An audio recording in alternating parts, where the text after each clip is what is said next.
Assalamualaikum warahmatullahi wabarakatuh. Oke, kita ketemu lagi nih bab baru, bab ketiga, yaitu tentang transformasi. Ya, ini adalah materi baru untuk kalian karena tidak pernah diajarkan di kelas 8 ataupun 7. Jadi Ibu harap kalian perhatikan materi ini baik-baik ya.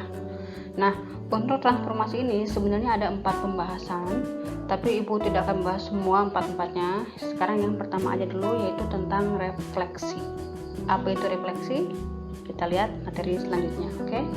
Tetap semangat ya.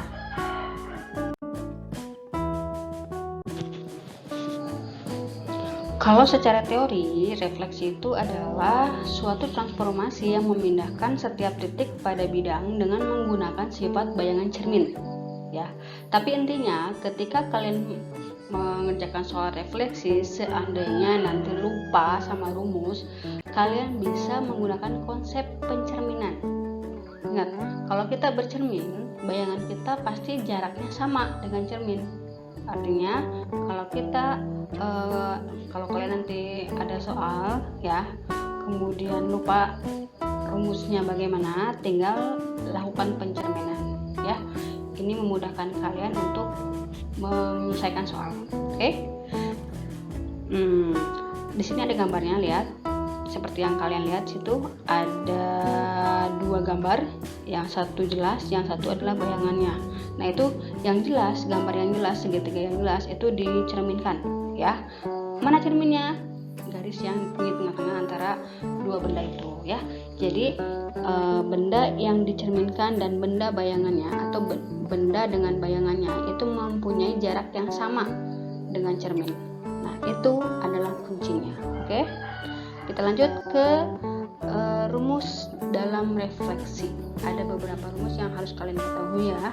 Apa saja? Yaitu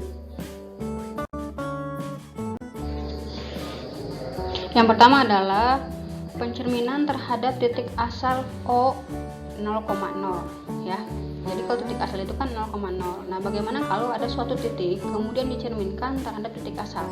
Maka nanti hasil bayangannya atau hasil refleksinya adalah tinggal negatif dari titik asal, yaitu negatif A, negatif B. Negatif dari titik soalnya ya. Jadi kalau soalnya adalah A, B, berarti kalau dicerminkan terhadap titik asal, hasilnya adalah negatif A, negatif B. Nah, itu gambarnya ada di situ. Jadi cerminnya adalah di titik asalnya itu di 0,0. Berarti titik A dengan titik asal mempunyai jarak yang sama dengan bayangan A ke titik asal. Itu konsep pencerminan ya. Kemudian yang kedua adalah pencerminan terhadap sumbu X. Nah, kalau cermin terhadap sumbu X, berarti yang jadi cerminnya adalah sumbu X-nya. Ketika ada titik A, B, kemudian dicerminkan terhadap sumbu X, maka karena yang dicerminkannya terhadap sumbu X, berarti titik X-nya itu tetap, A-nya tetap. Yang berubah adalah B, tinggal diganti sama negatif ya. Kalau A, B kemudian dicerminkan terhadap sumbu X, maka nanti hasilnya A, negatif B. Gampang ya. Oke, lanjut yang ketiga. Kemudian pencerminan terhadap sumbu Y. Ini kebalikan dengan pencerminan terhadap sumbu X ya. Kalau di sumbu X itu A-nya yang tetap, tapi kalau di sumbu Y B-nya yang tetap. Jadi titik koordinat Y-nya yang tetap. Nah, kalau ada titik A, B kemudian dicerminkan terhadap sumbu Y, maka nanti hasilnya adalah negatif A, B. Ya, dan titik A-nya dinegatifkan. Dikalikan dengan negatif. Kemudian B-nya tetap. Oke? Lanjut. Selanjutnya adalah ketika pencerminan terhadap garis Y sama dengan X. Nah, perlu kalian ketahui, garis Y sama dengan X itu adalah garis yang memotong titik pusat ya, yang arahnya ke sumbu positif, berarti ke sebelah kanan ya. Nah, itu adalah garis Y sama dengan X. Kalau itu digunakan sebagai cermin, maka ketika ada satu titik dicerminkan terhadap garis Y sama dengan X, hasilnya adalah kebalikan. Yang tadinya A jadi B, yang tadinya B jadi A.